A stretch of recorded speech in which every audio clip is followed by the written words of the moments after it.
আসসালামু আলাইকুম। বাংলা সংবাদে সবাইকে স্বাগত জানাচ্ছি। আমি চিন্তিয়া হক। শুরুতেই সংবাদ শিরোনাম। বিপক্ষে বিএনপি, পক্ষে জামায়াত।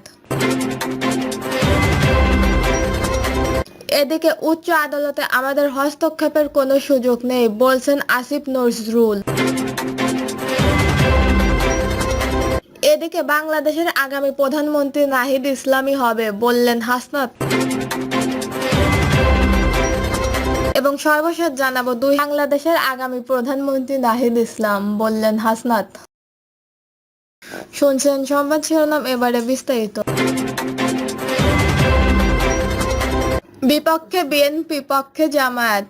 সংসদ নির্বাচনে সুনির্দিষ্ট রোডম্যাপ ঘোষণা ও সংস্কারের প্রতিনিধি নিয়ে চলমান বিতর্কের পাশাপাশি দ্বিমত ও ভিন্নমত দেখা দিয়েছে সমানুপাতিক ও আনুপাতিক প্রতিনিধি পদ্ধতিতে নির্বাচন ও আগে স্থানীয় নির্বাচন প্রতিষ্ঠানগুলো নির্বাচন করা না করা নিয়েও। শুরু থেকে বিএনপি পিআই পদ্ধতিতে নির্বাচন ও আগে স্থানীয় নির্বাচন অনুষ্ঠানের বিপক্ষে ধীর অবস্থান নিয়েছেন, আর জামায়াতের ইসলামের বাইরে হরেক কথা বললেও আনুষ্ঠানিক সংলাপে বরাবরের পিআই পদ্ধতিতে নির্বাচন ও আগে স্থানীয় নির্বাচন অনুষ্ঠিতের দাবি জানাচ্ছে। সংবিধান সংস্কার কমিশন ৩০০ আসন বিশিষ্ট নিম্নকক্ষ ও যেখানে আরও ১০০টি সংরক্ষিত আসন এবং ১০০টি আসন বিশিষ্ট উচ্চকক্ষ সংসদের সুপারিশ করেছে। কমিশনের সুপারিশ অনুযায়ী দ্বিকক্ষ বিশিষ্ট সংসদ গঠনের বিষয়ে বিএনপি ও জামায়াত উভয় একমত, তবে নিম্নকক্ষের নির্বাচন নির্বাচন বিদ্যমান পদ্ধতিতেই করার পক্ষে বিএনপি। অন্যদিকে সংসদ উভয় কক্ষের নির্বাচন পিআই পদ্ধতিতে চায় জামায়াত। সর্বশেষ শনিবার সংসদ ভবনে এলজি হয়ে জাতীয় ঐকমত্য কমিশনের সঙ্গে আলোচনা ও পিআই পদ্ধতিতে সংসদ নির্বাচন এবং এর আগে স্থানীয় নির্বাচন অনুষ্ঠানে প্রস্তাব দিয়েছে জামায়াত।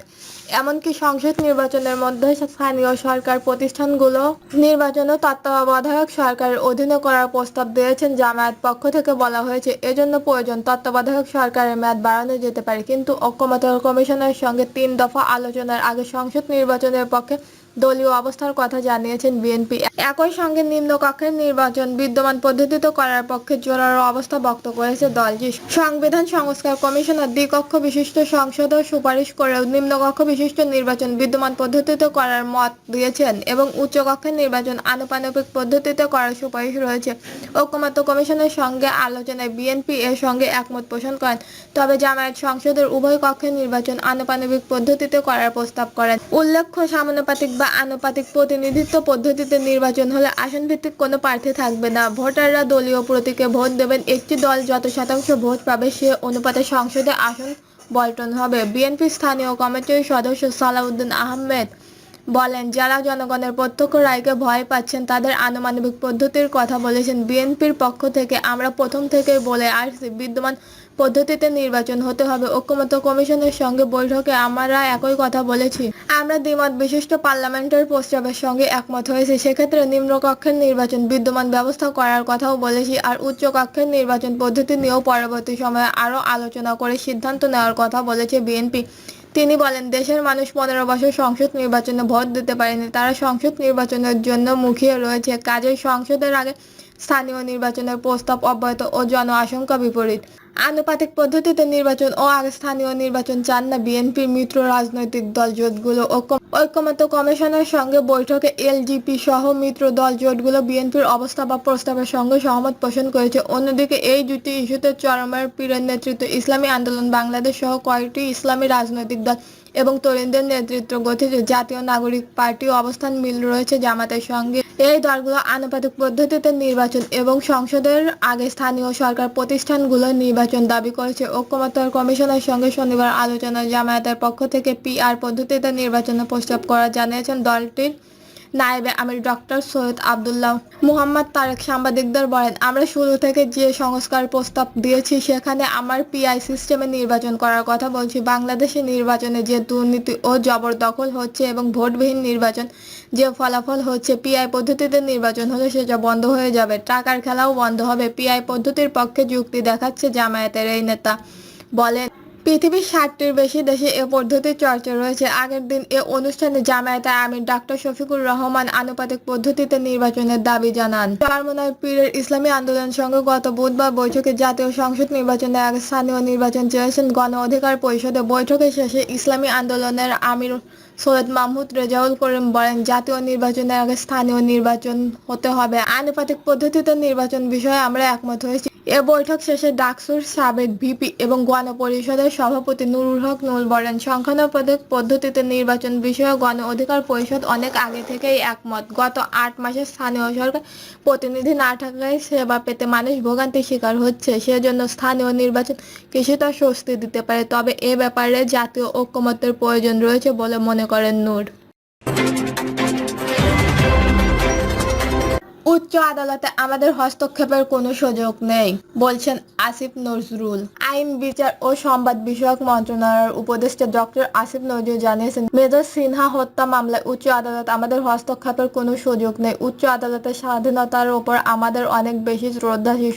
সম্প্রতি ঢাকা রিপোর্টার্স ইউনিটির একটি সংগঠন সংবাদ সম্মেলন করে মেজর সিনহা মামলায় দীর্ঘসূত্রি হচ্ছে বলে অভিযোগ করেছেন। একই সঙ্গে অপরাধীদের শাস্তির আওতায় আনার জন্য 1 মাসের আলটিমেটাম দিয়েছেন। এমন প্রশ্নের জবাবে উপদেষ্টা বলেন, মেজর সিনহা হত্যা একটি পাশবিক হত্যা ছিল। এতে আমরা সবাই বিচার চেয়েছি। এটাও বুঝতে হবে, কোনো মামলা উচ্চ আদালত বা হাইকোর্টে থাকে তখন এটা সম্পূর্ণভাবে হাইকোর্টের এখতিয়ারাধীন বিষয়। এই কার্যতালিকায় কত নম্বরে আসবে, কবে বিচার হবে সেটা সম্পূর্ণ স্বাধীনভাবে হাইকোর্ট ঠিক করবে। এখানে আইন মন্ত্রণালয়ের কোনো ভূমিকা রাখার অবকাশ নেই।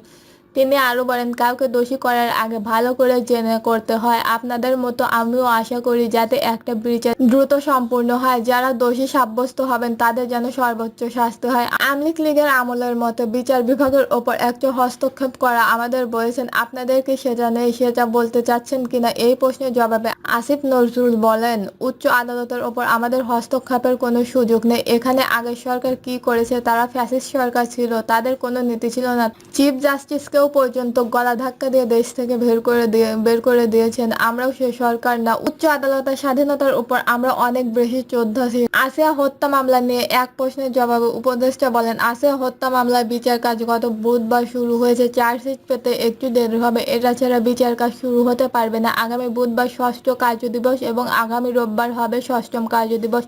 আমি বলেছিলাম 6ম কার্যদিবসের মধ্যে শেষ হবে এবং আশাবাদরাও ব্যক্ত করেছেন, এটা নিম্ন আদালতের সর্বোচ্চ গুরুত্ব দিয়ে বিচার করা হচ্ছে। আমার মনে হয় না খুব একটা ব্যাহত হবে। আমার মনে হয় আমরা খুব দ্রুত একটা রায় পাবো। বাংলাদেশের আগামী প্রধানমন্ত্রী নাহিদ ইসলাম, বললেন হাসনাত। অন্তর্বর্তী সরকারের সাবেক উপদেষ্টা ও জাতীয় নাগরিক পার্টির আহ্বায়ক নাহিদ ইসলাম আগামী প্রধানমন্ত্রী বলেছেন। এনসিপি দক্ষিণাঞ্চলের মুখ্য সংগঠন হাসনাত আব্দুল্লাহ সোমবার নিজের ভেরিফাইড ফেসবুকে দেওয়া এক পোস্টে এ মন্তব্য জানান হাসনাত। ওই পোস্টের সঙ্গে নাহিদ ইসলামের সঙ্গে বসা একটি ছবিও জুড়ে তোলেন তিনি। মূলত নাহিদ ইসলামের জন্মদিনের শুভেচ্ছা জানিয়ে এই পোস্টটি করেন হাসনাত আব্দুল্লাহ। ফেসবুকে লেখেন, শুভ জন্মদিন বাংলাদেশের আগামী প্রধানমন্ত্রী নাহিদ ইসলাম। এই ছিল এখনকার সর্বশেষ নিউজটি ভালো লাগলে একটা লাইক দিন, কমেন্টে আপনার মতামত জানান এবং আমাদের পাশে থাকার জন্য পাশে থাকা বেল আইকনটি অন করে রাখুন। ধন্যবাদ।